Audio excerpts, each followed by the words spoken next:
अत्यंत उपयोगी 15 kitchen tips. पोहे शिजवताना नेहमी चाळणीमध्ये भिजवावेत, यामुळे जास्तीचे पाणी निघून जाते आणि पोहे छान मोकळे बनतात। 2 नंबर, भजी बनवताना पिठामध्ये लिंबाचा रस पिळून घालावा, यामुळे भजी चवीला छान लागतात आणि तेलही शोषून घेत नाहीत। बटर फ्रीजमध्ये ठेवल्यामुळे लवकर वितळत नाही, त्यामुळे जेव्हा बटर वापरायचे आहे तेव्हा ते किसणीने किसून घ्यावे।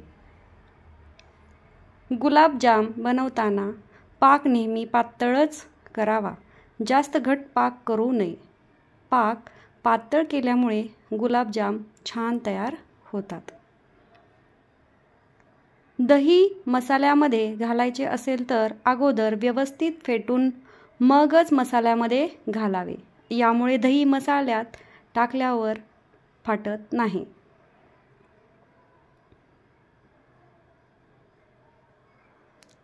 फ्रीजमध्ये काळ्या रंगाची बुरशी येत असेल तर अशा वेळेला फ्रीज पुसताना खाण्याचा सोडा वापरून फ्रीज पुसावा।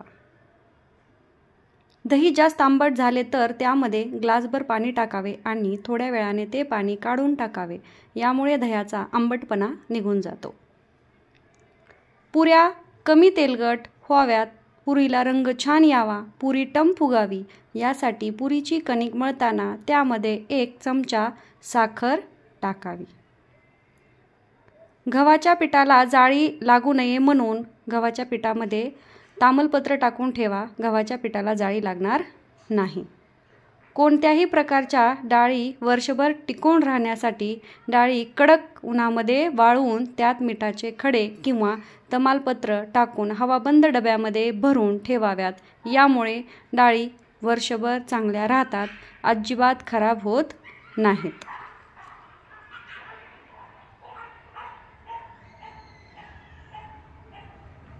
दुधावर जाडसर साय हवी असेल तर दुधाच्या भांड्यावर पांढरा कपडा बांधून दुधाचे भांडे फ्रीजमध्ये ठेवावे, जाडसर साय येते।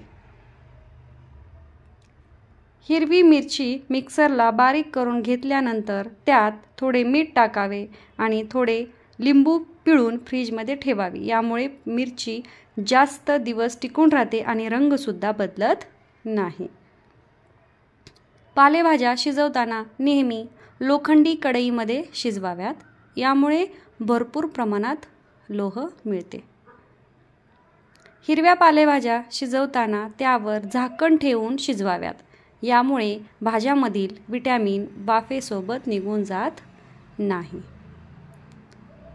आलं लसूण पेस्टचा वास जास्त दिवस टिकून राहण्यासाठी पेस्ट बनवून झाल्यानंतर त्यात थोडे तेल टाकावे आणि मिक्स करून पेस्ट काचेच्या भरणीत भरून फ्रीजमध्ये ठेवावी, तेलामुळे पेस्टला वास टिकून राहतो।